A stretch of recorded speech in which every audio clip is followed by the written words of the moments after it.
Welcome viewers. விமானங்கள் காணாம போன சம்பவங்களா நம்ம நிறையவே கேள்விப்பட்டிருப்போம். அந்த வகையில மலேசியாவோட MH370 PAN AM 914 ஏர்லைன்ஸ்னு சொல்லிக்கிட்டே போகலாம். ஆனா ட்ரெயின் ஒண்ணு 104 பேசஞ்சரோட காணா போயிருக்குன்னு சொன்னா உங்களால நம்ப முடியுதா?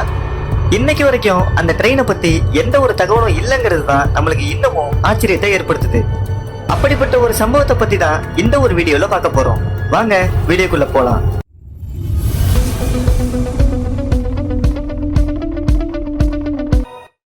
இத்தாலியில 104 பேசஞ்சர்ஸோட ஒரு ட்ரெயின் காணாம போயிருக்கு.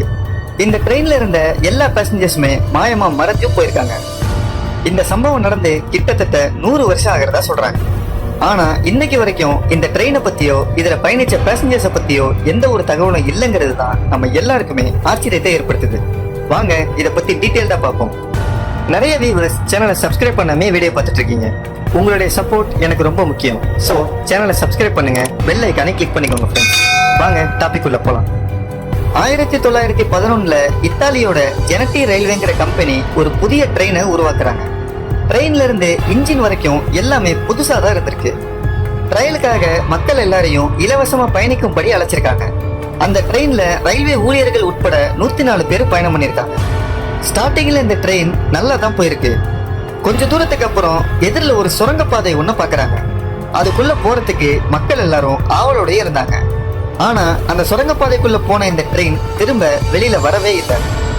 கொஞ்ச நேரம் வரைக்கும் காத்திருந்த ரயில்வே ஊழியர்கள் உள்ள போய் பார்த்திருக்காங்க.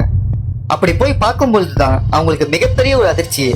ஏன்னா அது உள்ள 2 பேசஞ்சர்ஸை தவிர அந்த ட்ரெயினையும் காணும், அதுல பயணிச்ச 100 பேசஞ்சர்ஸையும் காணும். இப்படிப்பட்ட ஒரு விசித்திரத்தை கண்ணால பார்த்த அந்த ஊழியர்கள் பயத்துல உறைஞ்சு போயிருக்காங்க. ரெஸ்கியூ டீம் அவங்க 2 பேரையுமே காப்பாத்தி ஹாஸ்பிட்டல்ல அட்மிட் பண்றாங்க. கொஞ்ச நேரத்துக்கு அப்புறம் மயக்க தெளிஞ்ச பிறகு அவங்க கிட்ட என்ன நடந்துச்சுன்னு கேக்குறாங்க. அதுல ஒருத்தர் எதையுமே சொல்ல மறுத்திருக்காரு.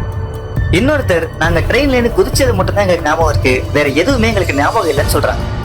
இதுக்கப்புறம் இந்த கேஸ்ல மேல்படி எதையுமே அவங்களால செய்ய முடியல. காரணம் ட்ரெயினையும் காணும், அந்த ட்ரெயின்ல பயணிச்ச மக்களையும் காணும். அந்த ட்ரெயின் எங்க மாயமா மறைஞ்சு போயிருக்குங்கிறத கமெண்ட்ல சொல்லுங்க ஃப்ரெண்ட்ஸ். கொஞ்சம் வருஷத்துக்கு அப்புறம் இந்த ட்ரெயினோட பாகங்கள்ல சிலவற்றை ரஷ்யா மற்றும் உக்ரைன் பகுதிகளில் பார்த்ததா சொல்றாங்க. இதை பத்தின ஆதாரபூர்வமான தகவல் எதுவுமே இப்போ வரைக்கும் கிடைக்கல. ஆனா ரஷ்யான்னு சொல்லும் பொழுதுதான் நம்ம எல்லாருக்குமே சந்தேகங்கள் எழுது. பிலடெல்பியா எக்ஸ்பெரிமெண்ட்டை பத்தி தான் சொல்றாங்க. 1943 நடத்தப்பட்ட பிலடெல்பியா எக்ஸ்பெரிமெண்ட் ஃபெயிலியர் ஆனது உங்க எல்லாருக்குமே தெரியும். இத ஒரு சிலர் கட்டுக்கதைன்னு சொன்னாலும் கூட ஒரு சிலர் உண்மைன்னு சொல்றாங்க. வாங்க அதை பத்தி பார்ப்போம். USS எல்ரிட்ஜ் வார்ஷிப் மற்றும் மக்களையும் அணுக்களா பிரிச்சு ஒரு இடத்துல இருந்து இன்னொரு இடத்துக்கு கொண்டு போய் சேர்க்கறது தான் இந்த எக்ஸ்பெரிமெண்டோட டார்கெட். ஃபர்ஸ்டா கண்டக்ட் பண்ண இந்த எக்ஸ்பெரிமெண்ட் ஃபைனலா ஃபெயிலியர்ல தான் முடிஞ்சிருக்கு. ஃபர்ஸ்டா இதோட தொடக்கம் ஐன்ஸ்டீனோட யூனிஃபைடு ஃபீல்டு தியரியை பேஸ் பண்ணி தான் இந்த எக்ஸ்பெரிமெண்ட்டை கண்டக்ட் பண்றாங்க. இந்த தியரியில குறிப்பிட்டது என்னன்னா, இந்த உலகமே அணுக்களால் ஆனதுங்கிறது நம்ம எல்லாருக்குமே தெரியும். அந்த அடிப்படையில மனிதர்களையும் அணுக்களா பிரிச்சு இன்னொரு இடத்துக்கு கொண்டு போய் சேர்க்கறது தான் இந்த தியரியில சொல்லப்பட்டிருக்கு.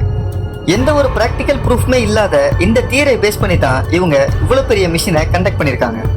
ஒருவேளை இந்த மிஷின் உண்மையிலே நடந்திருந்தா இந்த மிஷின்ல இருந்த எல்லாருமே அப்பாவி மக்களுங்கிறத யாருமே மறந்துட வேணாம்.